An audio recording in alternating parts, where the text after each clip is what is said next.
is it just pure addiction? I think, those multiplayer games, those, online role-playing games, that's what that is, right? It's like I think it's is it a MOBA? Of was going on. Now he's still, like, trying to say he did nothing wrong. He maintains he's innocent.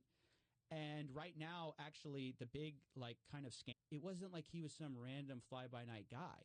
He was well-respected in the Wall Street space. People thought he might take over the SEC after, like, the current person had stepped down. They thought he was going to take it over. Well, do something like that. Like, why would he publicly communicate? This is why it's so interesting to me to look at fraud. Like, this is why it fascinates me, as well as I think it's an important thing. And then when you have him on, there's a lot of, I wasn't aware, I'm not sure, I'm not aware of that, I don't know.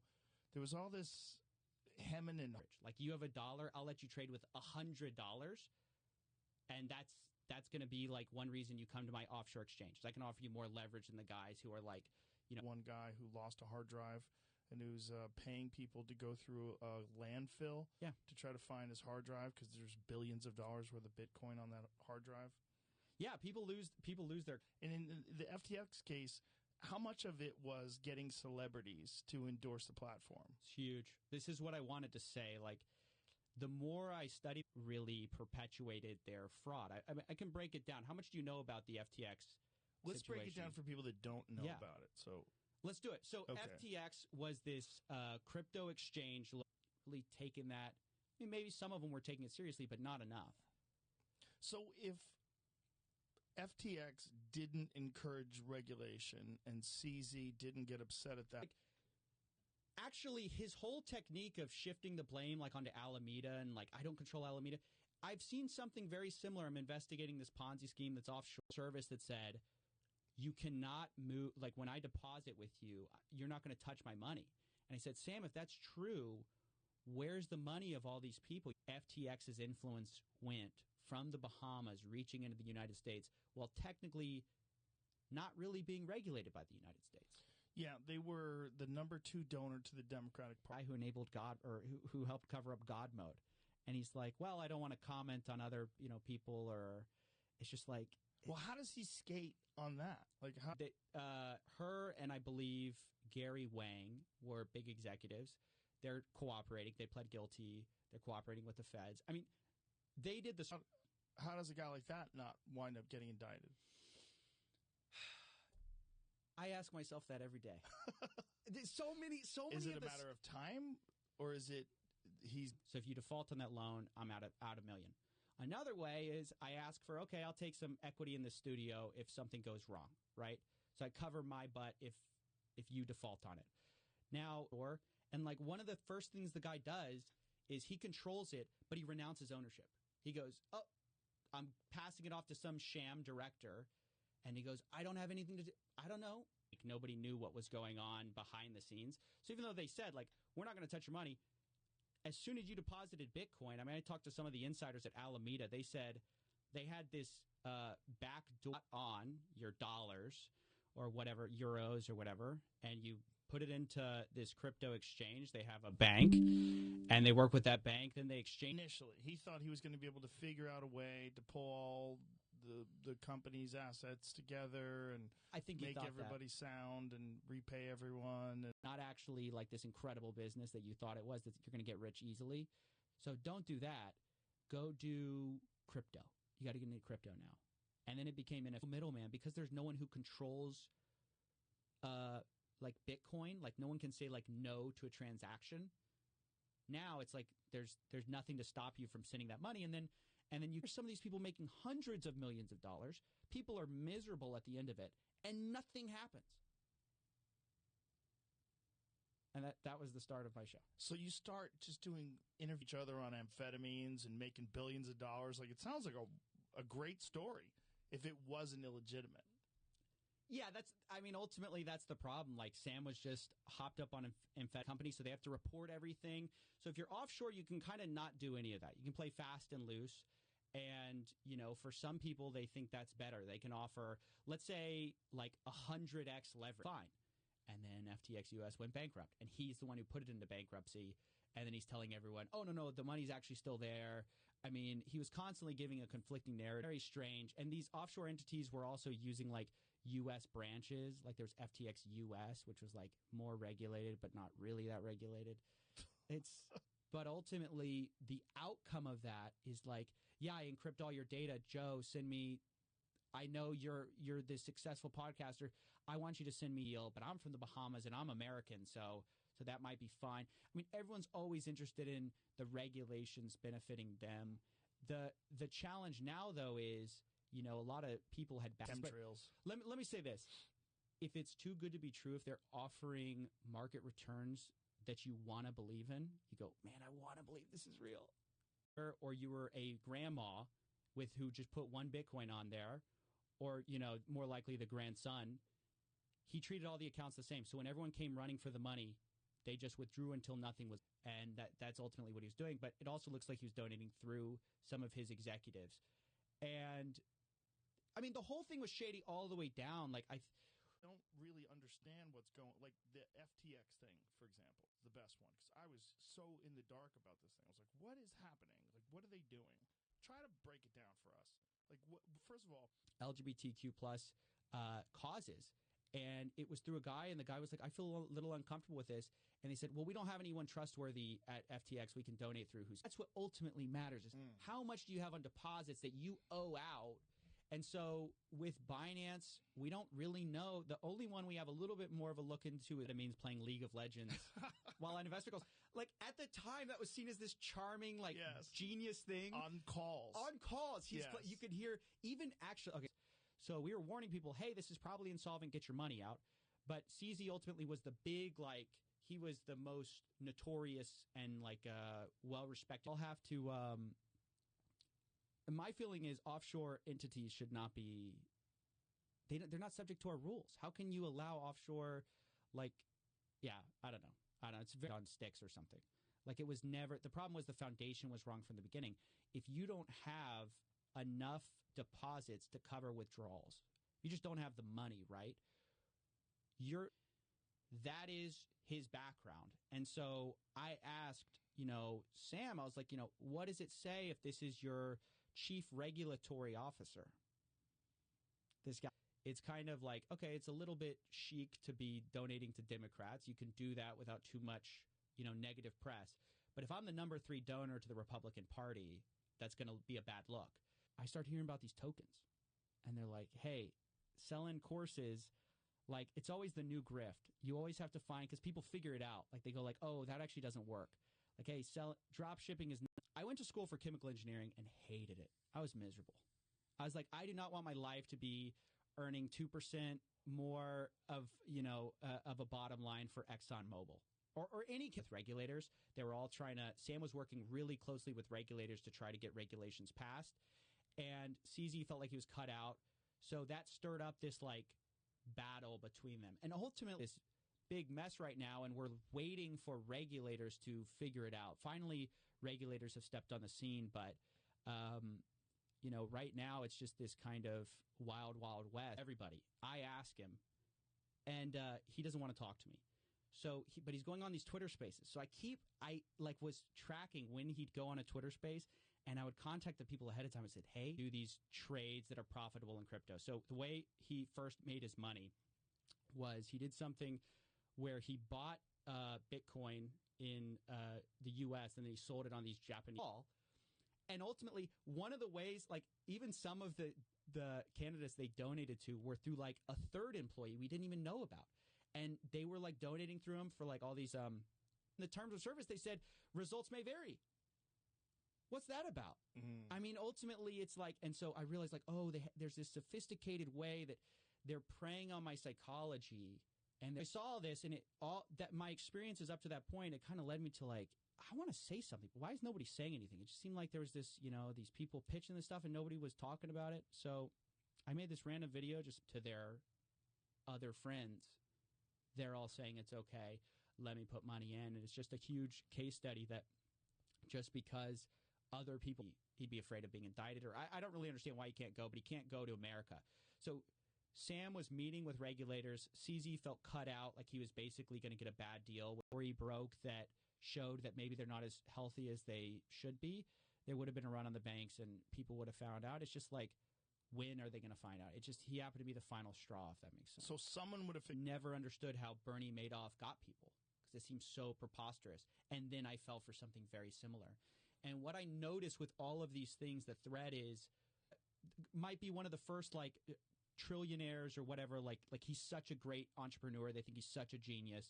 It might have been one of the A1Z guys. And sell off all his tokens. Would they be still solvent today or still in operation today? Would they not crash, or was this an very treatable kind of cancer, and she's fine? But at the time I watched her as she's like, gets this diagnosis, gets swept up with all these hucksters who are telling her that the way to treat thyroid cancer, so he called it fiat at FTX. But it was a $10 billion hole. What do you mean by mislabeled? Well, it was on a spreadsheet, Joe. So he was put it on a spreadsheet for their balance sheet, and he mislabeled. He launches Alameda Research first, which is just like this trading firm, which basically the idea here is, we have some ideas, we're going to raise a little bit of money, and we're going to or with just put a bunch of garlic cloves in the pot. I still remember our house like reeked. She would put 60 cloves of garlic in a stew, was going to undo sort of everything. Like, if you don't root out the scams, you don't find ways to solve that, this is never going to work. Because if you're from the arms of one huckster to another, like it's just like almost to something worse. There are something, because I was just like, why does this make some people tens of millions of dollars and nothing happens? But even Western Union has been they've been getting kind of pinched a little bit, like, hey, you guys got to stop allowing all of this. But in crypto, because there's no is buying both, lying about it so that you can get all the good press of like caring about all these social issues while also not caring at all. Victims would reach out to me. They'd be like, hey, I'd been scammed by this guy and I didn't realize what was going on. And you showed me, sort of like how the whole scheme worked. Kept making the videos, and ultimately they never did. But I start doing that, and after I covered get rich quick schemes for a while, is he on Twitter? I probably butchered his name, but he was actually originally sort of an ally of Sam. So he invested in FTX early on, put $100 million in, and of what he said in one of the interviews, he goes, "No one believes me when I said I donated dark, because no one believes anyone would be like, everyone wants the credit for donating. No one believes that I just do it on the sly." This is what was going on in crypto. They're called collateralized loans. But what FTX was doing was they were saying, hey, like, we'll take $1 million from you, but instead of giving you all these other wallets, that it's impossible to know which of those new wallets my dollar's from. It's like, it's just crazy. It's a crazy idea. Find out, like, there were just no adults in that room, and like the few adults that there were like, they had like a criminal lawyer. Well, anyway, I don't think he's actually been convicted of anything. I shouldn't say that. They had this guy, Dan, for his wire transfer, and it's kind of expensive to do these. Like, you pay all these fees for wire transfers. So the idea is like, okay, well, if you have crypto, those wire fees can go down. And instead of taking, maybe a day or something, it'll take like, they bring on people like Tom Brady to promote it, Larry David in the Super Bowl. They kind of get buy-in from all these big sort of names, and also you put $100,000 into this little mixer, and then it sends $100,000 out later, and nobody knows where that money came from. What is a mixer? How does it work? It's interesting. So the most famous example is Tornado Cat. He blamed all the wrongdoing of FTX on Alameda Research. And he said, I don't control Alameda Research. Even though he was the owner, he's no longer on, and a lot of ums and ahs, and you just kept on him. It was amazing that first of all, it was amazing that he felt like he could. It's sort of like hard. You kind of have to disprove every single, like, there's always a new like health guy telling you that there's some new alternative discovery, whatever. And I was like, this is kind of weird.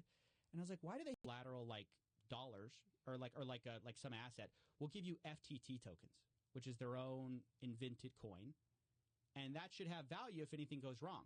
And people were accepting that as value. Regulated, like if he was doing this, like Coinbase can't do this. Is that correct? Yeah, Coinbase is much more heavily scrutinized. They actually have to file with the SEC.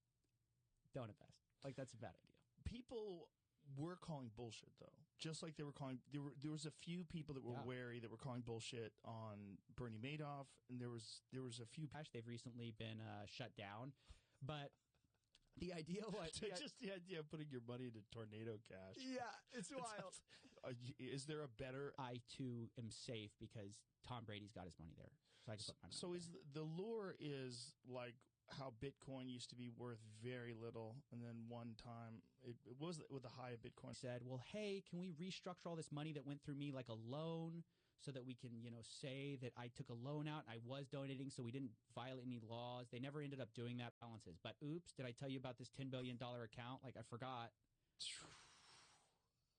It's so silly. It's you find this stuff and you start to have repeat occurrences. Like I just cover stuff all the time and you see echoes of the same thing. I just had somebody just a couple of days ago, I was interviewing for this news scheme we're looking at and he said, I teased for a while.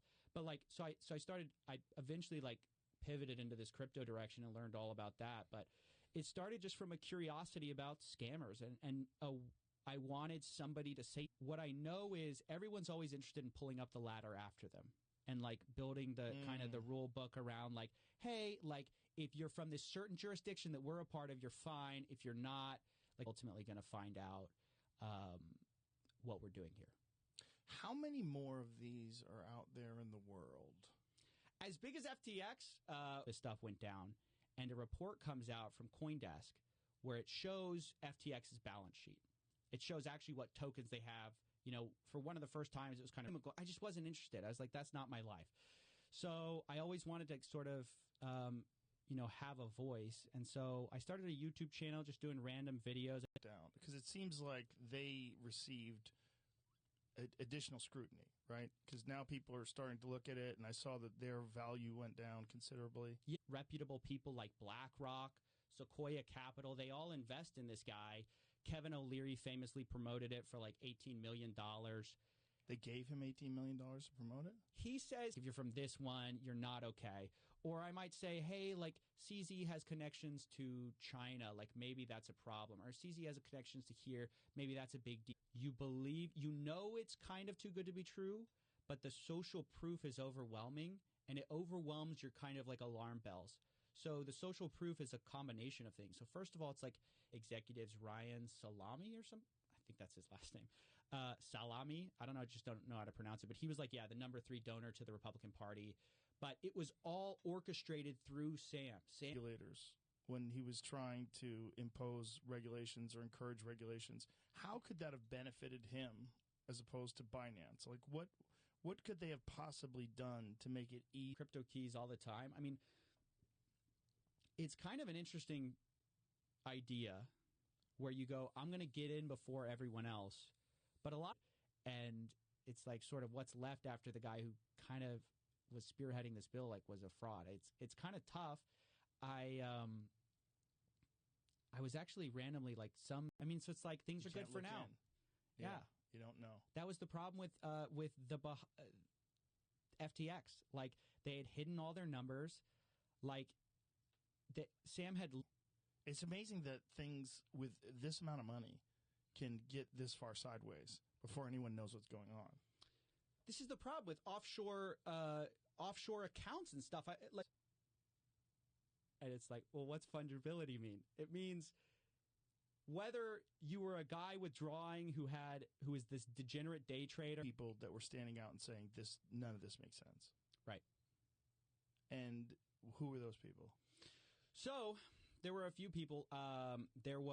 We don't know. I mean, there's only a few that are bigger. There's Binance, very opaque company. We don't exactly know. And what has happened to Binance since FTX went? To store your money somewhere else. How do you store it? So there's this idea of these alternative currencies that are kind of interesting. And then there's some arguments that hey, if you're someone like me, and probably overly confident. Yeah, it's pretty clear he didn't see the full scope of the situation, especially at first. It seemed like he thought, he was saying FTX US was another hey, don't work a 9-to-5 job, be free like me. And I'm you're here on a Sunday at 5 p.m. How free are you really? You're just You literally had a $10 billion account that he mislabeled with Alameda Research. Mislabeled? Yeah. So before, it's like if I send you $1 and then you send that dollar on, we can easily trace that back to me, right? It's like here. But if I send $1 to you and everyone's sending you $1 and then you're sending $1 to all, that's the issue. Was FTX's problem was not CZ. Ultimately, he's kind of the guy who like pushed over the House made. It's really interesting because it was like a battle between FTX and one of their competitors, Binance. So the owner of Binance is, I think it's Changpeng Zhao. He goes by C. The problem is when the exact moment FTX can't pay you back is the exact moment that FTT becomes worthless. Mm. So you think you have all this collateral and then you'll launch your own token that people can invest in, sort of like they're investing almost in your crypto exchange. And so that was actually one of the ways that FTX, the son of Harvard lawyers, we just sort of can't lose. And nobody paid attention to some of the red flags that were going on until ultimately it was too late. It turns out he hate doctors so much, and it always seems to like end up with a sales pitch. Like it never was like, hey, let me just give you this free thing. It was like always like there's a catch. Mm-hmm. So I didn't read. They have to say what they have, where they're putting their money. They're subject to more regulation about like how they take care of customer deposits. One of the big things with FTX was they told people, hey, you put your money with us, we're not going to touch it. We're not going to move it. That's what his whole thing was. He did this thing with Ultimate Bet. So he was one of the lawyers. So there's this poker site called Ultimate Bet. And he got caught in this scandal where they had enabled this thing called... I really enjoyed you catching him on Twitter Spaces. I really enjoyed that. I listened to that whole thing because before that, you have this guy who's this, A lot of people found out about crypto the same time the mainstream media, everyone else did. So by the time they're actually investing, it's too late. It's too late. I think the like most fair case you could make about pilfering FTX, the customer deposits, and was using it in Alameda Research, which was his trading firm, to try to make extra money. And he lost it. And so this is all because it's on ours. And I'd go because it was like my friends like said, hey, we have to get somebody. You want to go? And I was like, sure, I'll go. I was like kind of fascinated. And you'd see these guys in regulation for, I guess, offshore crypto exchanges, right? And so these campaign finance, these violations. Did you interview him before the scandal? No, not before the scandal. So it's like as it was going down. As it was going down, he goes on all these Twitter Spaces. He doesn't want to. He's doing interviews with that money. Like, well, how can you view this as a battle? Like, but he viewed it as like we're sparring partners. Like, and you won this round or you won the war. Because he thinks this is going to go on forever. You're the CEO as of 2020. He hands it to this a girl he actually had a relationship with, Caroline Ellison, right? And she supposedly controlled it. He said she did it as Coinbase. It seems like they're, legitimate. But so much of the problem with crypto is we don't know how much of this stuff is money laundering. We don't know how much of this stuff is like, what are you saying in the terms of service that means that I can't sue you? You have all these terms of service that basically say none of what I'm saying is true. Like they say they can get you rich in the sales pitch, and then he cleaned up on all his own customers. Just basically taking their money, like, oh, I know exactly when to fold. I know exactly when to bet. So he had God mode enabled, and then they found out. And then he goes into the crypto space, and he launches FTX. He's very young, right? How old is he? I think he is young. I'm not. Maybe you can look that up, Jamie. 31. Your issue is that anytime there's demand for withdrawals, you're going to encounter problems. So it was going to be inevitable anytime any store you withdraw, there's nothing tying your Ethereum to your particular address to like this random external address because you send it to a different one. It's left. And ultimately, because they had lost billions of dollars, it left billions of dollars in credit claims, basically. They didn't have the money because every day it's getting less valuable. So the question is, what do you do if you're in that country making money? If you want $10 million or your data's lost forever. And you're like, call the police and you go, hey, track this guy. And they're like, to what? To a Bitcoin wallet? to that token, then you sell it off, and then the price plummets. So you thought you had a bunch of money, but actually it's worth nothing. Like there's all these new scams that have emerged as a result of people getting interested in this idea of an alternative. I'm blanking on the name right now, but A1Z. What is that? No. I'm sorry. I'm blanking on. It's this famous. I'm going to remember it right after I get out of here. It's one of the famous. There were some margin trading accounts, and I'm like, no, but there were people who didn't trade with margin. There were people who just put their money with you, and all they wanted knew all the crypto people were trying to control regulations to favor their individual business situation. And so CZ felt like he was being cut out in Washington. Then he comes up, prep school. He's kind of like built for success, right? He goes to MIT, goes to Jane Street as this quantitative trader. Really know what I was looking at the time. Then I go to college, and all my friends get an MLMs, multi-level marketing, sort of like just like hey, you're going to get rich. So I was always getting invited to these like get rich seminars, 5 minutes or 3 minutes. So I don't want to give off the idea that like there's nothing here. But the problem is that with the ads, like get rich quick schemes, like you've got a bunch of people, flexing in their Lamborghinis telling you, they're like 25 years old telling you want to get rich by 25 or 22. I'll show you. I made $1 million. It wasn't a scam. I've said this before because I root for nerds to like be that successful that you just completely living outside the norms of society, just fucking. The money system has to be safe.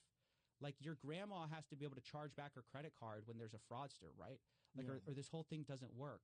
You can't rely on people being technically savvy in order to abilities. It's hard to know. So people really just take you at face value, and they have to trust that like, oh, other people are invested, so I guess I'll jump in too. And that's you can know their assets. So it's like a big thing recently in crypto. They'll say, hey, we're going to show you proof of reserves. What does that mean? They mean we'll show you on chain. All our senator's office reached out to me. They're like, what do you think about this? And I was like, I don't know, man. You guys have to. This is y'all's thing to figure out. Ultimately, you can watch them. These are real people, Joe. You can be just like them. And so I started watching this, and I started like seeing it. I'm like, oh my gosh, this is so interesting. A1Z, A16Z. It was one of those, Sequoia or A16Z. One of them wrote this glowing review of Sam, basically saying he's going to be one of the first trillionaires. So I hadn't really found my footing, but throughout my entire life, I had kind of had this relationship with like hucksters and fraud, where when I was in high school, my mom got thyroid cancer. They kind of shut down. Myself and some other people were saying, like, we think they're insolvent, because we had taken a look at their numbers, and we said, there's no way they have the money for this. They don't have the token, like investment funds. They invested in a bunch of NFT projects. Mark Andreessen, I think, is the guy who runs it. Everyone loses confidence. Everyone sells their FTT tokens. No one wants to buy it. It's worth nothing. So how did this all fall apart? Great question. So he's like, well, like think of it like a box. And, you tell a bunch of investors, hey, if you put money in this box, we can get some money out. We can change that money for some type of crypto token. There's a lot of different tokens out there. And explain tokens, because I don't understand tokens. I know there's crypto and there's tokens. Like, what is the difference between the two? What is it's a crypto exchange, right?